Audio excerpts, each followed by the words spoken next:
From Nixon to Enron, we still haven't learned the timeless ethical principle that says a cover-up always makes the situation worse.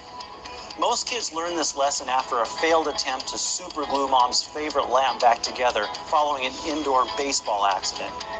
But if you didn't learn your lesson about cover-ups back then, why should it be any different today?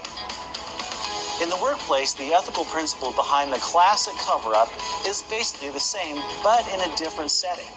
Maybe you accidentally broke a piece of expensive equipment and shifted the blame elsewhere.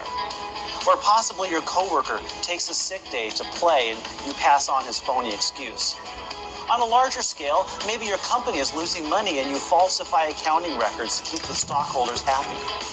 Whether they are little white cover-ups or front-page scandals, they involve the same ingredients. By definition, a cover-up is an attempt to conceal something illegal, immoral, or undesirable. In simple terms, it's a lie. And lies, by any standard, are wrong. But what makes cover-up so bad is what they say about the character of the individual. It is the difference between a first offender and a hardened serial offender. Most people can forgive someone caught in a lie, but when someone tries to keep going in a pathetic cycle of deception, it's gone too far. Cover-ups require devious planning, premeditation, denial, and complete disrespect. Understand that all of our cover-ups attempted over the years are really no different in principle from the high-profile scandals in the news. Remember that it wasn't the stock trade that was Martha Stewart's undoing as much as the cover-up. In most political scandals, it's the perjury and obstruction of justice that lands the defendant in hot water. Again, the cover-up ends up causing more trouble than the initial incident. The classic cover-up consists of three phases. 1, the initial incident. 2, diverting of responsibility through a lie. And 3, a series of subsequent lies used for diversion, blame, and damage control. The point that you should have learned as a child from the broken lamp is that you should never let yourself go past the first phase. You should stop the cycle immediately by accepting responsibility and making the situation right. But it's never that simple, and we too often escalate to phase 2 and 3 without thinking. Why don't we learn our lesson? What is it that compels us to cover up wrongdoing rather than admitting it? Like most people, your first reaction to seeing the broken lamp on the floor is fear. Fear that you'll get punished and fear of the unknown. Fear can do strange things to you. It can completely hijack your rational decision-making process and lead to panic.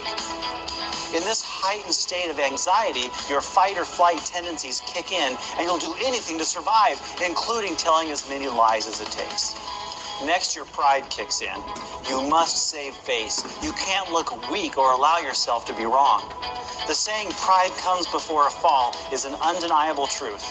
When the dust settles after a cover-up, those standing on the outside usually ask, how could he or she be so stupid? But it's not a question of intelligence, it's a matter of pride. Pride and ego are such strong forces to be reckoned with that even the smartest person can be swept into stupidity. Let's face it, cover-up always seems easier than telling the truth. We all have a natural human tendency to want to fix things. But make no mistake, lying does not show how clever you are, but shows weakness of character. True strength lies in the ability to do the right thing even though it does not benefit you. This is called character. People of character don't need to cover up their mistakes because they're strong enough to face them, learn from them, and rise above them. Steering clear of cover-ups is a conscious choice. You have to consciously resist the flood of fear and panic that invade your ethical decision-making processes when you've blown it. You have to consciously check your ego at the door and show genuine humility.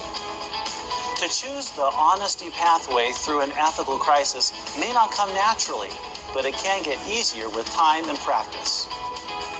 Of course, the truth is that cover-ups don't always work. You weren't fooling anybody, and you knew all along that you broke the lamp. So the next time you feel urged to dig your way out of an ethical crisis and cover up, stop, think, and step away from the superglue.